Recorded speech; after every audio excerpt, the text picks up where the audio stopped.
Hi guys, welcome at my YouTube channel nothing is impossible. I hope आप सब fit होंगे और अच्छे अच्छे कामों में बिज़ी होंगे। गाइस, आज मैं आपको मिलवाने वाली हूँ मेरे स्पाइडर प्लांट से। तो देखिए, मेरे पास ये दो तरह के स्पाइडर प्लांट हैं। फर्स्ट तो ये जिसके किनारे वाइट कलर के हैं और बीच में ये ग्रीन है, और दूसरा है प्योरली ग्रीन। तो ये दो तरह के स्पाइडर प्लांट हैं। एक और होता है जिसके पत्ते बीच में से येलो होते हैं और किनारे पर ग्रीन होते हैं। मेरे पास अभी ये दो स्पाइडर प्लांट हैं और अभी वक्त है इसे प्रोपगेट करने का, यानी इससे नए नए प्लांट्स तैयार करने का। स्पाइडर प्लांट के ऊपर एक लंबी सी स्टिक निकलती है जिस पर फ्लावर्स निकलते हैं और उसके बाद इस पर बनते हैं बेबी प्लांट। इन दोनों स्पाइडर प्लांट्स पर बेबी प्लांट बनते हैं और इन बेबी प्लांट से आप नए नए ढेरों प्लांट्स तैयार कर सकते हैं। देखिए, ये इस तरीके से ये स्टिक निकला हुआ है और देखिए कितने सारे इसके अंदर ये बेबी प्लांट बने हुए हैं। इन दोनों के अंदर ही इस तरीके से स्टिक्स पर ये बेबी प्लांट बनते हैं और अभी फेब और मार्च के मंथ में हमें इनसे नए पौधे तैयार करने होते हैं, वरना ये फिर सूख कर मर जाते हैं। तो अभी समय आ गया है कि हम इनसे ढेरों पौधे तैयार कर लें। इन बेबी प्लांट्स को देखिए आप, इस तरीके से ये देखिए, ये बेबी प्लांट ऊपर की तरफ ग्रोथ कर रहा है और इसी में ये नीचे की तरफ आप देखेंगे ये रूट्स डेवलप हो रही हैं। तो आपको इस वक्त इसे स्टिक से अलग करना है। इस तरीके से आप यहाँ से इसे कट करेंगे और फिर इन्हें आप मिट्टी या पानी के अंदर प्रोपेगेट कर सकते हैं। दोनों ही तरीके से इसे प्रोपेगेट करना बहुत ही इजी होता है। जैसे ही इसकी ये रूट्स सॉइल के संपर्क में आती हैं तो ये ग्रोथ करना शुरू कर देती है और आपका नया प्लांट बहुत ही अच्छे से ग्रोथ करने लगता है। साथ ही आप इसे पानी के अंदर भी लगाकर अपनी टेबल वगैरह पे, स्टडी टेबल पर रख सकते हैं, डाइनिंग टेबल पर रख सकते हैं, क्योंकि ये हवा को भी शुद्ध करता है। तो आप वहाँ पर सजावट के तौर पर भी इसे यूज़ कर सकते हैं। मैं अब बताती हूँ आपको कि किस तरीके से इसकी मिट्टी तैयार की जाए।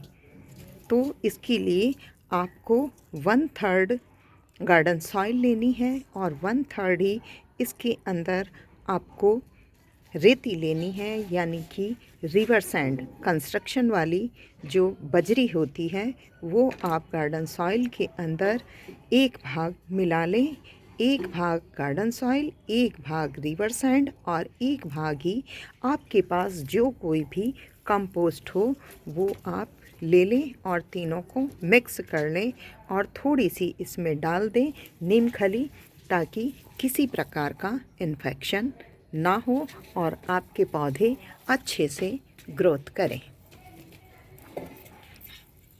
अगर आपके पास नीम खली है तो ठीक है, नीम खली की जगह आप फंजीसाइड भी यूज़ कर सकते हैं। साफ का फंजीसाइड यूज़ करें, और वो भी अगर ना हो तो आप वुड ऐश यानी लकड़ी की राख भी आप उस मिट्टी के अंदर 2 टीस्पून यूज़ कर सकते हैं। तो कोई भी ये चीज़ यूज़ करने से आपका प्लांट किसी भी तरह के इन्फेक्शन से बचा रहेगा। ये मैंने देखिए एक पॉली बैग के अंदर मैंने मिट्टी तैयार करके रख रखी है और यही कुछ मैंने गार्डन सॉइल, रिवर सैंड और कंपोस्ट मिला करके इस थैली में भरी है। बस तो इसमें मैं लगाने वाली हूँ स्पाइडर प्लांट। ये देखिए, मैंने एक पॉली बैग में पहले से भी एक स्पाइडर प्लांट को ग्रो किया है और वो अच्छे से ग्रोथ होने के बाद के अंदर इसमें भी देखिए कितने सारे बेबी प्लांट जो हैं इसमें बन गए हैं। तो अब मैं आपको दिखा रही हूँ इसे किस तरीके से कट करना है। एक ही स्टिक के ऊपर देखिए 3-3 बेबी प्लांट, 4-4 बेबी प्लांट इसके अंदर लग जाते हैं। तो ये मैंने कट कर लिया है इस तरीके से इसे, और अब मैं इन्हें बिल्कुल अलग अलग कर लूँगी। स्पाइडर प्लांट हैंगिंग बास्केट में लटकते हुए बेहद खूबसूरत लगते हैं।